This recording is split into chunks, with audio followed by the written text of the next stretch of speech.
आज इस वीडियो में हम बात करने वाले हैं हॉट टैपिंग एक्टिविटी के बारे में। साथ ही हम देखने वाले हैं कि इस एक्टिविटी में आपको कौन से हजार्ड्स का सामना करना पड़ता है और उसके लिए आपको कौन से प्रिकॉशंस लेने हैं। तो चलिए शुरू करते हैं।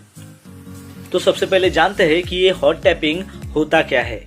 हॉट टैपिंग, जिसे प्रेशर टैपिंग भी कहते हैं, ये एक ऐसी मेथड है कि जिसमें जो एग्जिस्टिंग पाइपिंग होती है या फिर जो प्रेशर वेसल्स होता है उसमें कनेक्शंस किया जाता है और उस कनेक्शंस के दौरान ये जो एग्जिस्टिंग पाइपिंग है और ये जो प्रेशर वेसल्स है इसमें कोई भी इंटरप्ट नहीं किया जाता या फिर इसको एम्प्टी भी नहीं किया जाता। यानी कि वो जो सर्विस है वो टोटल चालू कंडीशंस में होती है, यानी कि रनिंग कंडीशन में होती है।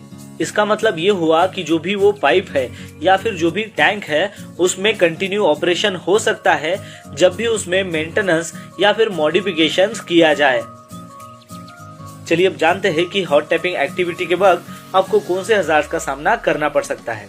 तो सबसे पहला हजार्ड है प्रॉपर्टी डैमेज, यानी कि फायर एंड एक्सप्लोजन। इसमें क्या होता है कि जब भी आप इग्निशन सोर्स का इस्तेमाल करते हो, जैसे कि flame, heat, sparks, molten metal या फिर जो डायरेक्ट फ्लेम्स है, इसका जब आप इस्तेमाल करते हो और वो भी कंबस्टेबल एटमॉस्फेयर में, तो उसकी वजह से फायर और एक्सप्लोजन होने के चांसेस बढ़ जाते हैं।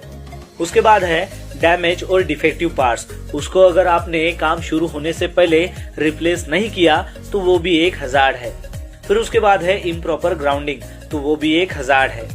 फिर उसके बाद है ऑक्सी फ्यूल इक्विपमेंट।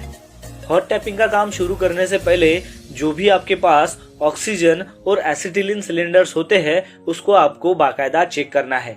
उसमें अगर सफिशिएंट मटेरियल नहीं है और अगर आपने काम शुरू कर दिया तो उस वक्त वो बैकफ्लो होने के ज्यादा चांसेस बढ़ जाते हैं। और हॉट टैपिंग ऑपरेशन के वक्त अगर सडनली ये जो सिलेंडर है वो अगर एम्प्टी अगर हो जाता है तो उसकी वजह से जो प्रेशर सिस्टम है वो इम्बैलेंस हो जाती है और जो सिलेंडर के जो होज होते हैं उसमें ऑक्सीजन और जो फ्यूल है वो मिक्स हो जाते हैं और जिसकी वजह से फ्लैशबैक होने के चांसेस बढ़ जाते हैं। इस फ्लैशबैक में क्या होता है कि जो गैस का जो फ्लो होता है वो रिवर्स होता है और वो रिवर्स होने के कारण वो जो गैस का फ्लो है वो टॉर्च से होते हुए होज में जाता है और फिर होज से होते हुए रेगुलेटर में जाता है और रेगुलेटर से होते हुए वो सिलेंडर में जाता है और उसकी वजह से उसमें एक्सप्लोजन होने के चांसेस बढ़ जाते हैं। उसी को ही फ्लैशबैक कहते हैं। हॉट टैपिंग का काम अगर आप किसी वेसल में या फिर पाइपिंग में या फिर टैंक में करते हो तो वहां पर सबसे पहले आपको कोई उसमें कंबस्टेबल वेपर है क्या या फिर कोई फ्लेमेबल मटेरियल है क्या वो आपको चेक करना है।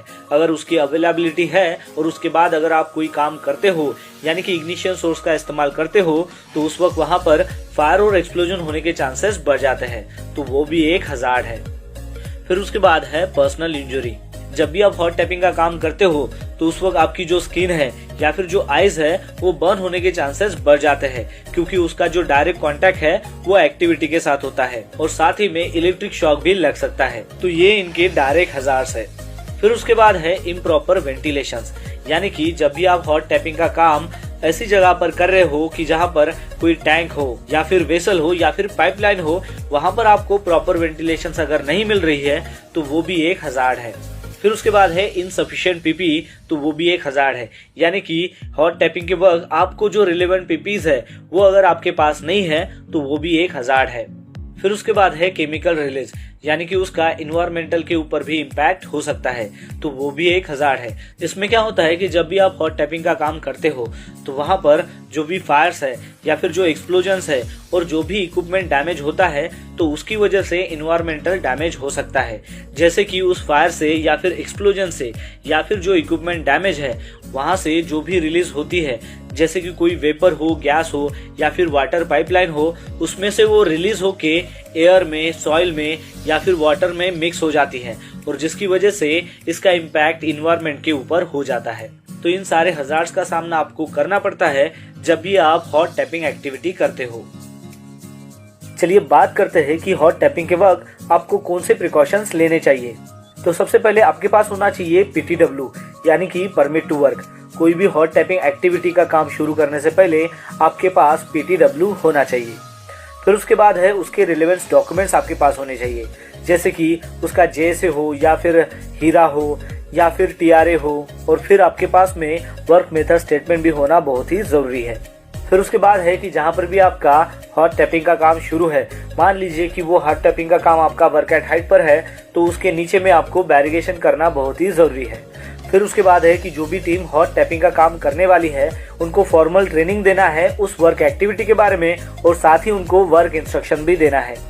फिर उसके बाद है कि जो भी इक्विपमेंट्स का इस्तेमाल आप हॉट टैपिंग के लिए कर रहे हो, तो वो सारे जो इक्विपमेंट्स है उसको आपको टूल बॉक्स में रखना है स्टोर करके, ताकि वो जो इक्विपमेंट्स है वो वर्क एट हाइट से नीचे गिरने से आप बचा सको। फिर उसके बाद है कि प्रॉपर सुपरविजन वहां पर होना चाहिए। फिर उसके बाद है कि जो भी सिलेंडर का इस्तेमाल आप कर रहे हो, जैसे कि ऑक्सीजन और एसिटिलीन सिलेंडर का आप इस्तेमाल कर रहे हो, तो वो गुड कंडीशंस में होने चाहिए और बाकायदा वो वर्टिकल पोजीशन में होने चाहिए और उनको सिक्योर आपको करना है। फिर उसके बाद है कि जो भी आपके पास कटिंग सेट है उसके जो होज है वो प्रॉपर कंडीशंस में होने चाहिए, यानी कि उसमें कोई भी कट या फिर वो डैमेज कंडीशन में नहीं होना चाहिए।